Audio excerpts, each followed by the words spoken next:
Well, that speech last night was getting a little bit spicy for my tastes.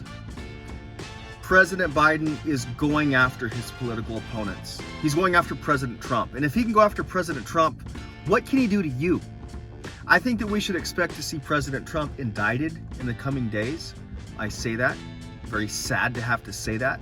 But that is the reality on the ground in this country now. The America that you knew, that you grew up in, is gone. A new America has evolved, run by third world dictators that seek to imprison their political opponents so that they don't have a political opponent anymore. And if they can do it to Trump, they can do it to you. So yeah, scary times that we happen to be living in. A couple things. I fought for my country in the United States Marine Corps over in Iraq. I was a law enforcement officer. I honorably served my country and my community. And now President Biden is saying that if I support President Trump and the Make America Great Again agenda, that I am anti-democracy, that I am a threat and bordering on like some sort of terrorist opposition to him. Complete nonsense. And what a slap in the face to me, men like me, women like me, and anyone that disagrees with him that ever fell for this country in combat. People have paid a high price to live in this country, and we all agree that we can have differing views and opinions, but we're going to get about it peaceably, except for his side, obviously. They are not going about it peacefully. They seek arrest powers to deal with their opposition. Don't ever back down. Don't ever be silent. We have the First Amendment, and we mean to use it. We mean to speak our voice to power so that others may know that there is truth, and there is right, and there is wrong. And that man up there speaking in his speech that looks like it's cast in front of the gates of hell, that man's wrong. He does not stand for true values and liberty and morality. You know, he cited God in his speech, that all men are created in the image of God. Really, Joe? Do you believe that, Mr. Biden? That all men are created in the image of God as you seek to weaponize legislation or rip little babies out of their mother's womb? I don't think that you really freaking believe that, Joe. We live underneath leaders that are liars. We live in a perverse and wicked generation. And there is only one way that we are going to get through it. And that is with the Word of God. And there's so much in Psalm 37 that is applicable for us today. This is King David, and this man knew adversity, and he knew wickedness, and he knew horrible people that he had to be around. And he says here in verse 1 of Psalm 37, fret not. I guess I better slow down.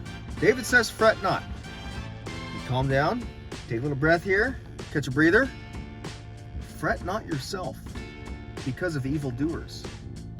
Be not envious of wrongdoers. Now, I'm not, and you're not envious of President Biden. We don't want to be anything like him, okay? But we can fret not about him as this evildoer, because it says, for they will soon fade away, for they will soon fade like the grass, and wither like the green herb. See all this green grass around me? By next week, it'll be brown, just the way it is. And for us, in our perspective, it looks like, oh my gosh, how long are we gonna have to put up with Joe Biden, acting like Benito Mussolini out there? We don't know. It could be a long time. But we do know that we are told in the Word of God, don't worry about this. Don't fret about this. Calm down. You're not in control. I'm not in control. Joe Biden's not in control either. God's in control. That's a comfort to me. And here's the command. Trust in the Lord and do good. Dwell in the land and befriend faithfulness. Delight yourself in the Lord, and He will give you the desires of your heart. Now, is that some health and wealth kind of gospel of, well, if I delight myself in the Lord, then I'm going to get everything that I want? I get a new president that loves life and liberty and the pursuit of happiness. No, that's not the way it goes. God will give you the desires of your heart, and He will shape the desires of your heart to something that He finds acceptable. But we are to delight in Him, trust in Him, continue doing good, continue being a good American. Be a man that loves life and liberty and the Word of God. And trust in the Lord that He's going to take care of you. We don't have to take any matters into our own hands. We don't have to be hateful. We don't have to try to be vindictive just because they're being vindictive. No, we're going to trust in God. He's on the throne. We're not. And fret not. Just freaking relax about this stuff. There is a higher power. There is God, and He is in control. And He is ultimately destined that when we finally meet Him, that's when we'll have our paradise. It's not here right now, unfortunately.